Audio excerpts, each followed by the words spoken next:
बिस्मिल्लाहिर्रहमानिर्रहीम। इंशाअल्लाह ताला फार्माकोलॉजी पढ़ा रहा हूँ। मेरे पढ़ाने से इंशाल्लाह आपको ये फ़ायदा होगा, ना तो मैं सिर्फ पढ़ाऊँगा बल्कि मेरी कोशिश होगी कि मैं इंशाल्लाह एट द एंड आपको याद करवा के छुड़ाऊँ, क्योंकि आपके पास टाइम बहुत ही कम होता है। होगा क्योंकि मेरा 3 से 4 साल का क्लिनिकल एक्सपीरियंस भी है और ब्राफ का एक्सपीरियंस भी है और मैं पूरी फार्मा को लिंक करूँगा, यानी एक दवाई के साइड इफ़ेक्ट्स अगर कहीं और पे हैं या यूजेस कहीं और हैं और दोनों का मैकेनिज्म ऑफ एक्शन कहीं मिलता-जुलता है तो वो भी आपको साथ-साथ, और जो ब्राफ के इंपॉर्टेंट क्वेश्चन हैं उन पे एक अच्छी नज़र भी इंशाल्लाह डालेंगे। आज का हमारा टॉपिक है एंटी पार्किंसन डिजीज़। आपको पता है कि पार्किंसन डिजीज़ के जो फार्मूला है, यहाँ पे तो इन्होंने राफ्ट लिखा है, लेकिन आप मेडिसिन में आगे कहीं भी जाएंगे तो इसका फार्मूला ब्रिट है। ब्रिटिश से ब्रिट, बी से ब्रेडिकाइनेजिया, आर से रिजिडिटी, आई से इंस्टेबिलिटी ऑफ पोस्चर और टी से ट्रेमर्स। इसके अलावा फेशियल जो इनकी होती है फ्लैट फेसिस, इसके अलावा फ्लैट फेसिस जो हैं वो एक्सप्रेशनलेस फेस जो होता है वो इसका होता है। इसकी जो मेडिसिन है, इसका हमारे पास 2 तरह की मेडिसिन हैं, कुछ जो डोपामीन को बढ़ाती हैं और कुछ जो एसिटाइल कोलिन या एसिटाइल कोलिन का इफेक्ट्स कम करती हैं। जैसे तांगा हो तो उसकी 2 डोरें होती हैं हाथ में, वाग जिसको बाग कहते हैं, तो एक डोपामीन वाली है और एक एसिटाइल कोलिन वाली, तो इनका एक बैलेंस होता है। अगर डोपामीन कम हो जाए तो एसिटाइल कोलिन इधर खींच लेता है, और इसी तरह इनका अब या तो डोपामीन को हम बढ़ाएं या तो हम एसिटाइल कोलिन की जो बाग है उसको हम कम करें। तो इसका फार्मूला मैंने एक बनाया है, दमादम मस्त कलंदर, DM.C। पहले डी से है डोपामीन प्रिकर्सर्स और एम से है MAO इनहिबिटर्स, अगले डी से है डोपामीन एगोनिस्ट्स और अगले एम से है मस्करीनिक एंटागोनिस्ट्स और कलंदर से है COMT इनहिबिटर्स। तो दमादम मस्त कलंदर में डोपामीन प्रिकर्सर हमें पता है लीवोडोपा है और कार्बिडोपा है। डोपामीन जो एगोनिस्ट है, इसके बाद हम MAO इनहिबिटर पढ़ लेते हैं, स्लेजिलिन और रेजाइजिलिन और ट्रेनाइलसिप्रोमीन में एंटीसाइकोटिक्स का जो चैप्टर मैंने पढ़ाया था वहाँ पे भी इसके बारे में बताया था। तो डोपामीन एगोनिस्ट हैं, इनमें ब्रोमोक्रिप्टिन बहुत ही मशहूर दवाई है, क्लिनिकली भी यूज होती है, और इसके अलावा प्रामिपेक्सोल है, ये न्यूअर एजेंट है, इसके अलावा रुपिनिरोल है और एपोमार्फिन है। और इसके अलावा दूसरे जो एम है उससे मस्करीनिक एंटागोनिस्ट हैं, इसमें बेंस्ट्रोपिन है, प्रोसाइक्लिडीन है, बाइपेरिडीन या बेपर्दा मैं इसको कहता हूँ बाइपेरिडन, और ट्राईहेक्सीफेनिडाइल है, 3-6 लिख के आगे फेनिडाइल लिखें, ट्राईहेक्सीफेनिडाइल, और बेंस्ट्रोपिन इसकी भी बहुत मशहूर दवाई है। और COMT मीटर ये मैंने एंटीसाइकोटिक में भी पढ़ाए थे, इंटेकापान और टालकापान, इन 2 दवाई में मैं कहता था ठेका लिया हुआ है, इंटेकापान टालकापान, कुमिट ठेका, COMT कुमिट ठेका, इंटेकापान और टालकापान। तो ये बहुत ही इंपॉर्टेंट दवाएं हैं। और drugs for other movement disorder, ये इंशाल्लाह इसको भी हम एंड पे देखेंगे।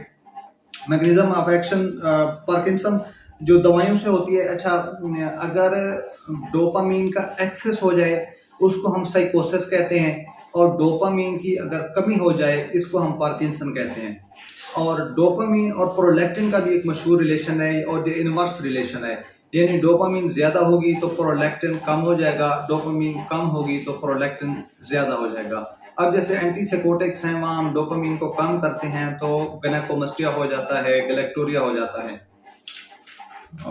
अब जो भी एंटीसाइकोटिक्स हैं क्योंकि वो डोपामीन को डिप्लीट करती हैं, डोपामीन कम होने से क्या हो सकती है, हमारी पार्किंसन हो सकती है। तो वही दवाएं इन्होंने लिखी हैं, रेजरपिन लिखी है, ब्यूटारफिनोन, फिनोथायाजीन, वो मैंने एंटीसाइकोटिक्स में बताए थे। ड्रग थेरापी फॉर पार्किंसन जो क्लिनिकली पार्किंसन यूज होती है, इसमें हमारी सिनीमेड यूज होती है 25/250 वाली, जिसमें लिवोडोपा और कार्बिडोपा ही होते हैं। और यही दवाई क्योंकि इसमें टॉलरेंस डेवलप होती है इसलिए हम बहुत लो डोज से शुरू करते हैं, आधी गोली से शुरू करते हैं, फिर 2 टाइम, फिर 3 टाइम, इस तरह जितनी कम डोज पे शुरू करें उतना मरीज का ज्यादा फायदा होता है। अब लीवोडोपा आपको पता है आगे जाकर डोपामीन बना देता है, और कार्बिडोपा पेरिफेरी में उसको टूटने नहीं देता। डोपामीन डीकार्बोक्सिलेज DDC एंजाइम को इनहिबिट कर देता है, जिससे लीवोडोपा का एक्शन CNS में ज्यादा से ज्यादा होता है, जो ब्लड ब्रेन बैरियर क्रॉस करता है। ये ब्रेडिकाइनेजिया जो ब्रेड फार्मूला है, ब्रेडिकाइनेजिया, रिजिडिटी, इंस्टेबिलिटी और ट्रेमर्स और फ्लैट फेसिस, इनमें ब्रेडिकाइनेजिया को बहुत इंप्रूव करता है, लेकिन इनमें ऑन ऑफ फिनोमेना होता है। कभी मरीज चलना शुरू हो जाता है, उसकी वाक हर चीज बेहतर हो जाती है, कभी स्लो हो जाता है। जब स्लो हो जाता है, जब इफेक्ट नहीं हो रहा था, उसको हम ऑफ फिनोमेना कहते हैं। ऑल्दो ड्रग रिड्यूस्ड, अच्छा इसके बाद है कि हमारे पास इसकी टॉक्सिसिटी जितनी भी दवाएं हैं, इस पर टॉलरेंस मैंने कहा सबसे इसका इंपॉर्टेंट साइड इफेक्ट है। जो शुरू में मरीज होते हैं वो टॉलरेट भी नहीं कर रहे होते क्योंकि उनको उल्टी मतली ज़्यादा हो जाती है। वैसे भी हर दवाई का ये साइड इफेक्ट लिख दें। और जब भी आपको ये चैप्टर भूल रहा हो डोपामीन वाले में, इनमें आपने हाइपोटेंशन खासकर पोस्टरल हाइपोटेंशन जब वो बैठने से खड़ा होगा उसका बीपी कम हो जाएगा। और क्योंकि ये मेंटल दवाएं हेलुसिनेशन, डिलीरियम, इरिटेबिलिटी, एगिटेशन ये कर सकती हैं, ये सब में आपने साइड इफेक्ट लिखना है। इसके अलावा जो मोटे मोटे हैं वो इसमें जो है वो टॉलरेंस का है और थोड़े से कार्डियक एरिथमियाज, लेकिन उसने रेयर लिखा हुआ है, अगर याद रहे भी खैर, ना रहे भी खैर। Dyskinesia occur in about 80% of the patient with the chorioathetosis of the face and distal extremities।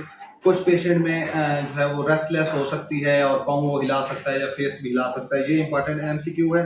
और जितनी भी आगे उसने लिखा है कि साइकोसिस में कंट्राइंडिकेटेड है क्योंकि ये डोपामीन बढ़ाता है, अगेन साइको हो जाएगा पेशेंट। साइकोसिस में हम कम करते हैं, मैंने पहले बताया। तो साइकोसिस में कोई भी एंटी डोपामीन की दवाइयाँ नहीं दे सकते आप, खासकर जो डोपामीन एगोनिस्ट है या उसके प्रिकर्सर्स हैं। अब डोपामीन एगोनिस्ट उसमें लिखे हुए हैं। एगोनिस्ट में हमारे पास ब्रोमोक्रिप्टीन है। ये आपको पता है क्योंकि जो पिट्यूटरी एडिनोमा होता है जिसमें प्रोलैक्टिन बहुत ज़्यादा रिलीज हो रहा होता है, गैलेक्टोरिया हो रहा था, उसके लिए भी ड्रग ऑफ चॉइस यही दवाई है आपकी। और ये D2 की एगोनिस्ट है। इसकी जो साइड इफेक्ट्स है वो प्राफ में आता है हर साल, एरिथ्रोमेलाल्जिया और पल्मोनरी इन्फिल्ट्रेट। अब इसमें यानी कि डिजिटल नेक्रोसिस हो सकती है जैसे वास्कुलाइटिस में हो जाती है, स्क्लेरोडर्मा वगैरह में, रेनाल्ड फिनोमिना में। और पल्मोनरी इन्फिल्ट्रेट्स सबसे ज़्यादा जो मशहूर थे ब्लियोमाइसिन के और मीथोट्रेक्सेट के, जो लंग्स की फाइब्रोसिस कराती हैं, वो भी आपको याद होना चाहिए। मैं आपको रिवाइज करवा रहा हूँ।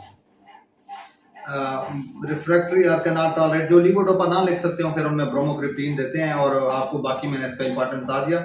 अब इससे नई दवाई आई है प्रामिपेक्सोल। प्रामिपेक्सोल का ये D3 रिसेप्टर पे काम करती है। 3 टाइम लेते हैं, इसकी कोई ज़रूरत नहीं है, लेकिन इसका एक इंपॉर्टेंट है कि ये यूरिन में अनचेंज जाती है। जैसे हमारी रिफिक्सामीन है, टेट्रासाइक्लिन ग्रुप रिफिक्सामीन है हमारी मैक्रोलाइड्स ग्रुप की, वो गट में अनचेंज जाती है, अनअब्जॉर्बेबल एंटीबायोटिक है। इसी तरह प्रामिपेक्सोल यूरिन में अनचेंज जाती है। अच्छा, अब ये पी से प्रामिपेक्सोल है, पी से ये पेप्टिक अल्सर डिजीज में नहीं देनी और साइकोसिस में वैसे नहीं देनी, और ब्रेन में बाद होगा इसका न्यूरो प्रोटेक्टिव रोल है। तो ये आपको थोड़ा सा पेप्टिक अल्सर वाली बात आपको याद रखनी चाहिए। रोनी रोल क्योंकि आईवी है, ये हम जितने भी गुर्दे के मरीज हैं जिनका एंड स्टेज रीनल डिजीज हो, वो रात को सो नहीं सकते, ऐसे टांगे ऐसे हिला रहे होते हैं, उसको रेस्टलेस लेग सिंड्रोम कहते हैं। उसकी ये ड्रग ऑफ चॉइस है। आमतौर पे हम रोनी रोल देते हैं 10 मिलीग्राम की। अच्छा, ये आपके सामने आ गया और इसका वारफेन के साथ रोनी रोल का बहुत एक्शन है, इसको थोड़ा सा देख लें।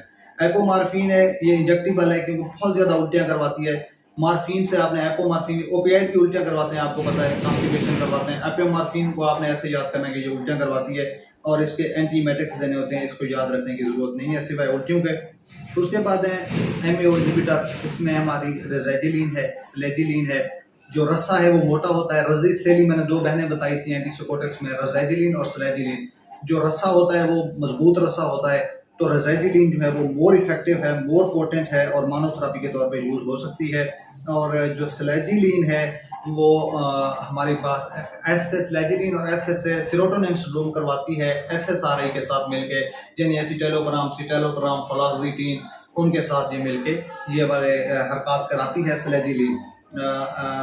इसके अलावा जो है वो सेरोटोनिन सिंड्रोम हमने ओपियाइड वाले में चैप्टर में भी पढ़ा था, उसको आपने देख लेना है। अब इसके बाद इंसोम्निया करवाती है, मूड चेंजेस, ये मैंने आपको सारे पहले बता दिया है, हाइपोटेंशन, ये सारे आपने, एगिटेशन, डिलीरियम, मॉर्टेलिटी पहले से बता दिए। अच्छा, फिर उसने कहा कि कैचको लो मिथाइल ट्रांसफेरेज इनहिबिटर, मैंने कहा कोमेटथेका, इंटेकापान और ठालकापान। इनमें आपने याद रखना है कि इंटेकापान is available simplifying the drug regimen. हाँ, ये जो हम सिनीमेड यूज करते हैं इनके साथ एक और दवाई कॉम्बिनेशन में आती है इंटेकापान, तो ये आपको याद रखनी चाहिए। और जो कैचको लो मिथाइल ट्रांसफेरेज एंजाइम है, इसका ये 3 ओमाइडाग बनाती है और ये इसका मैकेनिज्म ऑफ एक्शन है और ये लीवोडोपा के साथ CNS में कम्पीट भी करती है और ये याद रखने वाली दवाई है। और इसका भी जो साइड इफेक्ट है जैसे प्रामिपेक्सोल का है, उसमें भी बंदा बैठा बैठा उसको नींद आ जाती है, और ये इंटेकापान और टालकापान में भी यानी कि खुद ब खुद बहुत ज़्यादा नींद आ जाती है, इंक्लूड स्लीप डिस्टर्बेंस, ये बहुत ज़्यादा। और इनका ऑरेंज डिस्कलरेशन ऑफ यूरिन है।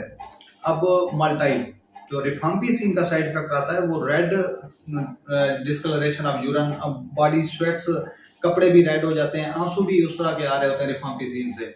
और जो वैंक्यूमाइसिन है वो रेड मैन सिंड्रोम कराती है, उसमें चेहरा रेड हो जाता है। और जो red as meat, bone as matter, dry as beet, जो इप्रोट्रोपियम है वो अस्थमे वाले मरीज, सीओपीडी वाले जब वो लेते हैं वो भी लाल सुर्ख हो जाते हैं। तो ये सारे साइड इफेक्ट्स मैंने आपको बता दिए हैं। अच्छा, अमांटीडीन है, ये एंटीवायरल में भी लिखी हुई है और ये इसका मैकेनिज्म ऑफ एक्शन अननोन है, लेकिन सोचा ये जाता है कि डोपामिन बनाती भी ज़्यादा है, उसको रिलीज भी ज़्यादा करवाती है और उसकी डोपामिन की रीअपटेक की भी इनहिबिशन करती है और बहुत ही अच्छी दवाई है। इसके भी उन्होंने कहा इसके जो इम्पोर्टेंट है वो लिबिडो रेटिकुलरिस है। लिबिडो रेटिकुलरिस एक ऐसी चीज़ होती है जो आमतौर पे नी वगैरह पे इस तरह नेट की शेप के वाइट वाइट डॉट्स आते हैं, जो मैं दिखाऊंगा भी सही। तो ये इसका साइड इफेक्ट लिबिडो रेटिकुलरिस है और पेरिफेरल एडिमा है। पेरिफेरल एडिमा हमारी जो सबसे ज्यादा करवाते हैं कैल्शियम चैनल बुलाकर करवाते हैं। इसके अलावा जो एंजियोडीमा करवाते हैं वो एस और आर्ब्स, कैप्टोप्रिल, लिसिनोप्रिल वो वाले करवाते हैं। तो ये सारे साइड इफेक्ट आज मैंने आपको बता दिए अमांटाडीन के साथ। बाकी पोस्टरल हाइपोटेंशन, यूरिनरी रिटेंशन आपको आते हैं। उसके बाद है एंटी मस्क्रीनिक ड्रग्स, इनका वही है ड्राई एज बोन, जो धतूरा वाले हैं वो साइड इफेक्ट्स हैं। तो ये ट्रेमर और रिजिडिटी के लिए प्रोसाइक्लिडीन हर मरीज को हम देते हैं कैंप्रो के नाम से। जितने भी पेशेंट है पार्किंसन के, रिजिडिटी के लिए होती है। और रिजिडिटी कॉग व्हील होती है, आमतौर पे खड़क खड़क खड़क जैसे गरारी चल रही होती है, इस तरह जो है इसमें। और ट्रेमर्स भी होते हैं, उनको ये ठीक करती है। बाकी ड्राउजनेस, डिल्यूजन, हेलुसिनेशन साइड इफेक्ट्स आपको आते हैं। अच्छा, आगे दवाएं, पार्किंसन तो खत्म हो गई। Drug therapy for other movement disorders. अब जो एसेंशियल ट्रिमर्स होते हैं इनकी फैमिली हिस्ट्री होती है और वो ब्रेस्टिंग पे भी ऐसे हो रहे होते हैं। इंडिराल हम देते हैं प्रोप्रानोलोल 10 मिलीग्राम। अगर स्टेज पे किसी को एंग्जाइटी हो उसमें भी इंडिराल देते हैं, जो कि बीटा ब्लॉकर है, आपको पता है। इसके अलावा जो और दवाएं हैं जिनसे ट्रेमर्स हो सकते हैं वो मैंने लिथियम का बताया था। बीटा 2 जो कि एंटीसाइकोटिक बाइपोलर डिसऑर्डर के लिए है। बीटा 2 का मैंने बताया था सॉल्मेटिरोल, फार्मेटिरोल, एंडाकेटिरोल, जो दमे के मरीज बीटा 2 एगोनिस्ट लेते हैं उनमें ट्रेमर्स आते हैं। और सिलेक्टिव सेरोटोनिन रीअपटेक इनहिबिटर्स, क्योंकि वो तेजी लाते हैं, जिससे में वहां से भी एसएसआरआई भी ट्रेमर्स करवाते हैं। इसको ठीक करने के लिए जो दवाएं हमारे पास मशहूर हैं वो बीटा ब्लॉकर कोई भी हो, मेटोप्रोलोल उसने लिखी वो भी बीटा ब्लॉकर है, क्योंकि बीटा 2 करवाते हैं, बीटा उसको ठीक करते हैं। गाबापेंटिन है, प्रीगाबलिन, गाबापेंटिन न्यूरोपैथिक पेन में यूज होती हैं। टोपिरामेट आपको पता है कि माइग्रेन में कैल्शियम चैनल बुलाकर टोपिरामेट ये वाली ज्यादा यूज होती हैं। सुमाट्रिप्टान, नाराट्रिप्टान, जोर्मिट्रिप्टान वो यूज हो गई। और प्राइमिडोन एक है, ये मेरे लिए भी नया लफ्ज़ था, आप यूज कर लें, याद कर लें प्राइमिडोन। बोटिलियम टॉक्सिन है, कभी भी आप लगाएं तो कोई भी चीज़ वो पैरालाइज हो जाएगी, लेकिन Inderal is the best. Huntington disease and Tourette syndrome. Huntington disease हमें पता है कि वो एक्स-लिंक्ड है और उसमें CAG केज की ट्राइन्यूक्लियोटाइड रिपीट सीक्वेंस होती है, वो गुस्सीला, लड़ाई, एगिटेशन वाला होता है, मेल होता है। तो उसका जो दवाई इसने बताई है वो रेजरपिन, हेलोपेरिडोल सबसे मशहूर है, टेट्राबेनाजीन, जैसे बेंजीन रिंग होता है 6 वाला, उसके साथ 4 लिखते हैं तो टेट्राबेनाजीन हो जाएगा।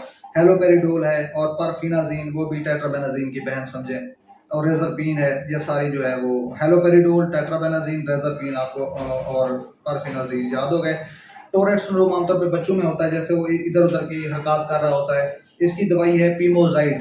तो मैं तो इसको पिज़्ज़ा से याद करता था, ठीक है, पिज़्ज़ा साइड, लेकिन अब वो थोड़ा सा मुश्किल है। पीमोजाइड या पिज़्ज़ा साइड, इस तरह करके आपके जहन में एक रहेगा कि टोरेट सिंड्रोम जो बच्चों में होता था उसकी डॉक्टर कसर ने दवाई बताई थी पीमोजाइड। क्योंकि ये टोरेट वाले बहुत इधर हिलजुल रहे होते हैं, अगर इनको टोन करना हो तो क्लोनेज़ेपाम से सुला देते हैं। बच्चों में जो टोन करने वाली दवाइयाँ ज़्यादा टेग्राल यूज होती है, यानी कार्बामेज़ेपिन और एप्राक्लोनिडीन आपको पता है ये अल्फा 2 एगोनिस्ट है, हमने CVS के चैप्टर में पढ़ा था। ड्रग इंड्यूस डिस्किनेसिया, जो आमतौर पे जो एंटीसाइकोटिक्स ड्रग्स हैं इनके साथ डिस्किनेसिया भी हो सकता है, और इसको ट्रीट करने के लिए हम बेंस्ट्रोपिन या डाइफेनहाइड्रामीन, जो अपना एलर्जी का है, एवेल वगैरह, डाइफेनहाइड्रामीन और बेंस्ट्रोपिन, ऐसे जो है वो करते हैं। टार्डिव डिस्किनेसिया का कोई इलाज नहीं है। विल्सन डिजीज में यंग मेल होता है और उसकी हिस्ट्री होती है, फैमिली हिस्ट्री, आंखों में उसके लेंस आ जाता है, उस पर एक स्पेशल सा रंग आ जाता है और लिवर फेलियर हो जाता है, फिब्रोसिस हो जाती है। और इस कैसल फ्रेशर रिंग कहते हैं मेरे ख्याल में, KFN कैसल फ्रेशर रिंग आई में आता है और उसकी ब्रेन में ये डिपॉजिट होकर बेसल गैंग्लिया में वहाँ से मूवमेंट डिसऑर्डर करवाती है। तो कॉपर को कम करना है पेंसिलामीन के साथ, और मतीन का भाई होता है, 3 भाई हैं मतीन लोग, ट्राई एंटीन यानी मतीन का भाई ट्राई एंटीन।